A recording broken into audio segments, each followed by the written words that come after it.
Hello students, I am Professor Dheeraj Kumar Singh from Department of Mechanical Engineering, Sagar Group of Institutions, SYSTEC-R, Bhopal.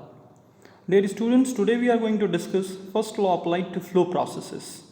Flow processes, that means we are going to discuss about open system. So let's start the class. So before understanding the flow processes, we have to understand two or three main words like control volume, control surface and steady flow. So let us see what is control volume. Dear students, control volume is nothing but an arbitrary volume that is assumed to be present around an open system. We will see it in later slides in some figures. In other words, the control volume is the open system basically. As we know, in an open system the mass and energy transfer takes place between the surrounding and system. So in order to analyze the open system, we define an arbitrary surface called control surface, and that is the boundary between system and surrounding. So control surface is nothing but the boundary between system and surrounding, and the volume enclosed in this surface is known as control volume, right? So the volume that is enclosed by the control surface is control volume, and this is the system for our study, right? So we will see control volume and control surface in next slide in some figures. What is steady flow? Dear students, steady flow means that the rate of flow of mass and energy across the control surface are constant, right? At the steady state of a system, any thermodynamic property will have a fixed value at a particular location and will not alter or change with time, right? So steady flow means properties will remain constant at any cross section with respect to time. Thermodynamic property means pressure, temperature, enthalpy, right? So here we can see steady flow energy equation. So there is a basic assumption in steady flow energy equation itself, the flow should be steady. So what is steady flow? For steady flow, the mass entering the control volume is equal to mass leaving the control volume, and also energy entering the control volume is equal to the energy leaving the control volume. So dear students, we can see here in this figure, this is the boundary, right? So this is a system, and this dotted line we can see, this is our particular boundary which is separating our system with the surrounding, right? So the steady flow device we can see here, this steady flow device, inside this steady flow device is nothing but we can call it a control volume, and the boundary of this steady flow device is known as control surface, and this dotted line separates our system with the surrounding. So the place where our study is focused, that is our control volume. So we can also call this control volume as our open system, right? So here we can see, this is the cross section 1-1 and this is the cross section 2-2, and this is the shaft work, right? So mass will enter from 1-1 and it will flow out from point 2-2, right, from the cross section 2-2. So here we can see A1, A2 is cross section of the stream in meter square, M1, M2 is the mass flow rate in kilogram per second, P1, P2 is pressure at inlet and at outlet, V1, V2 is the volume in meter cube at inlet and outlet, small v1 and small v2 is specific volume in meter cube per kilogram at inlet and outlet. C1, C2 is velocity in meter per second. We have denoted velocity by C1 and C2. Why? Because already we have denoted V1, V2 for velocity, right? So we have denoted velocity here by C1 and C2. And Q and W is net rate of heat transfer and work transfer through control surface, and the unit is joule per second. Here we can see, here heat is supplied to the system, and here we can see work is being done by the system, right? So this is shaft work. So this is the whole system of a control volume, right? And this is a bottom line from which we can take the distance of the inlet as Z1 and to the outlet at Z2, to the outlet as Z2.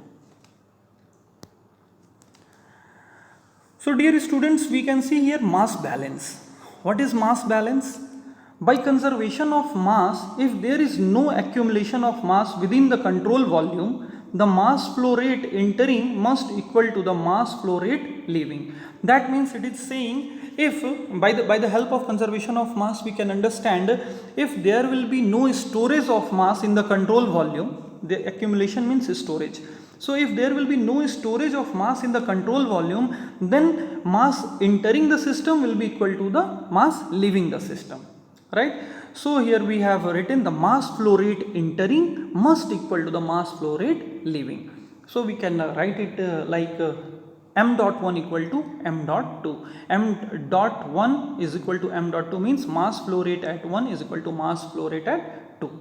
1 is section 1 and 2 is section 2.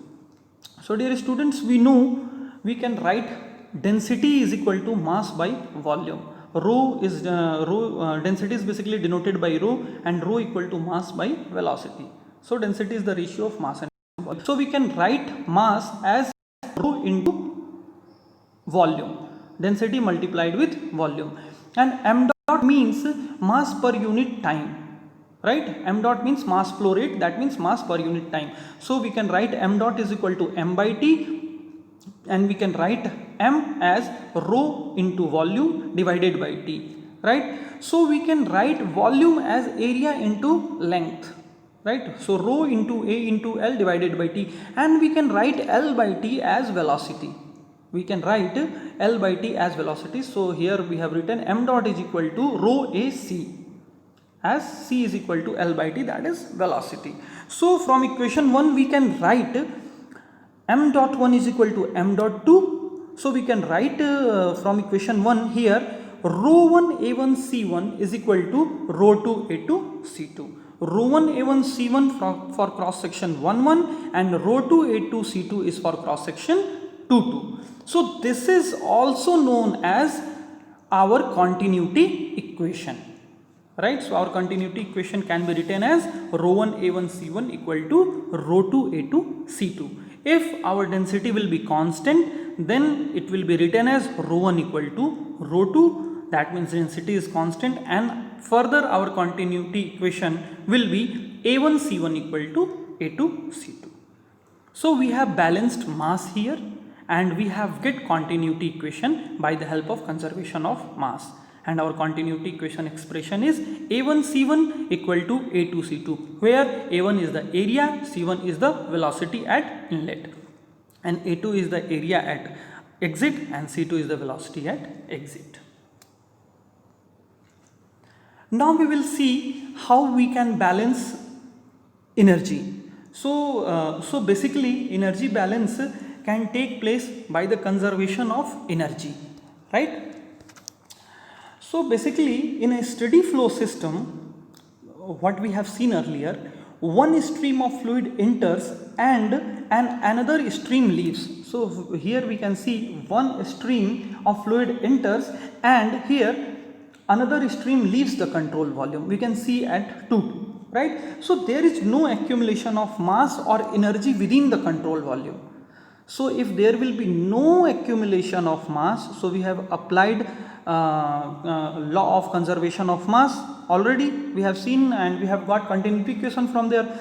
And now we can also see here there is no energy accumulation, means there is no accumulation of energy within the control volume, and the properties at any location within the control volume are steady with time. That means properties are also not changing with respect to time, right? So at section 1 1 and at section 2 2 we can see here respectively the entrance and exit of the fluid across the control surface. So this is our control surface, we can see control surface.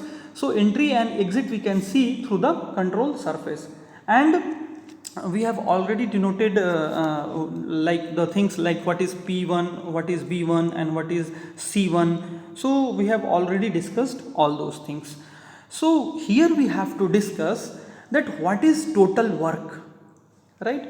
So in flow processes the work transfer may be of two types, the external work and the flow work. So dear students, what is external work? External work is nothing but the shaft work. External work is nothing but the shaft work, or we can say control volume work. So what is control volume work is also known as shaft work, the work which we are getting basically finally. So this is our shaft work. And what is flow work? At entrance and at exit, right? This is our flow work, right? The energy taken by the fluid to enter into the control volume and the energy taken by the fluid to exit from the control volume. So this energy is known as our inlet flow work and exit flow work. This is also known as entry displacement work and exit displacement work. So our total work is equal to flow work plus shaft work. Means two type of works are there. This is entry displacement work and exit displacement work is one type of work, and shaft work is second type of work. So we will so if you want to find the total work, then we have to add flow work and shaft work. So finally our total work is equal to flow work plus shaft work. What is flow work? Flow work is the addition of entry displacement work and exit displacement work.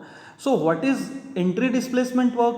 Entry displacement work is basically our flow work at inlet, and flow work at inlet is our minus P1 V1 work done on the system. We take flow work at inlet as work done on the system, and we all know we take work done on the system as negative. So entry displacement work will be equal to flow work at inlet, and that will be equal to minus P1 V1. Similarly, our exit displacement work will be P2 V2. That means work done by the system. So work done by the system is positive, so our exit displacement work will be P2 V2. So flow work is minus P1 V1 plus P2 V2. So we can write here total work is equal to flow work plus shaft work. So flow work is minus P1 V1 plus P2 V2 plus shaft work, that is WCV, right? Where WCV is control volume work, right? So we can write the expression of total work as minus P1 V1 plus P2 V2 plus WCV. Now we will move to energy balance equation. So dear students, our energy balance equation is basically, we can write it from the conservation of energy, that energy entering at cross section 1 is equal to energy leaving at cross section 2. So we have written E entering at 1 is equal to E leaving at 2. So entering energy basically includes total energy plus net rate of heat transfer at 1. We can see in previous figure that here what we can see, at inlet we have to take total energy as well as what we are supplying here in control volume. So we are supplying heat in the control volume system, right? And what is at external, what is at cross section 2, at cross section 2 total energy is getting out or leaving, and work output we are getting, that is in the form of shaft work, right? So here we can understand entering energy includes total energy and net rate of heat transfer at 1, and energy leaving the control volume includes total energy at 2 and net work transfer, right? Net rate of work transfer. So for energy entering at 1 we can write total energy plus net rate of heat transfer. So total energy includes kinetic energy, potential energy, and U stands for internal energy. So we have written kinetic energy plus potential energy plus internal energy plus Q at 1 equal to kinetic energy plus potential energy plus internal energy plus net rate of work transfer at cross section 2. Right. So we can write for kinetic energy half mc1 square. We know m is the mass, c is the velocity. So half mc1 square plus mgz1. M is the mass, g is the acceleration due to gravity, and z1 is the height from the datum to the inlet cross section. So mgz1 is the potential energy plus internal energy at inlet is u1 plus q is equal to half mc2 square kinetic energy at exit plus mgz2 potential energy at exit. Z2 is the height of the datum from the cross section, from the outgoing cross section, plus u2 is the internal energy at cross section 2 plus W total. We can write total work transfer as minus P1 V1 entry displacement work plus P2 V2 exit displacement work plus WCV our shaft work, right. Now we are taking this minus P1 V1 into the left hand side and we can write it as U1 plus P1 V1. And dear students, we all know the quantity internal energy plus pressure and volume is our enthalpy, energy contained in a system, right. So U1 plus P1 V1 can be written as H1, and here U2 plus P2 V2 can be written as H2, enthalpy at exit, and here it is enthalpy at inlet. So we have written H1 plus half mc1 square plus mgz1 plus q equal to H2 plus half mc2 square plus mgz2 plus wcv, right. If we will divide it by unit mass, then we can write it, this is now our small h1, that is specific enthalpy, plus c1 square by 2 plus gz1 plus q is equal to h2 plus c2 square by 2 plus gz2 plus wcv. So dear students, this final expression is our expression for first law of thermodynamics for open system under steady flow conditions.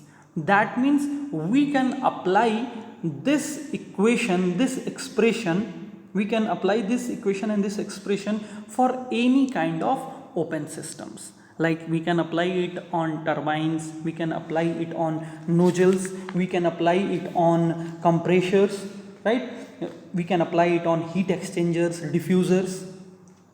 So this is basically, this expression is basically the first law of thermodynamics for open system under steady flow conditions, and this expression is really very important expression from the first law of thermodynamics for open system point of view. So that's all for today's class, dear students. Thank you.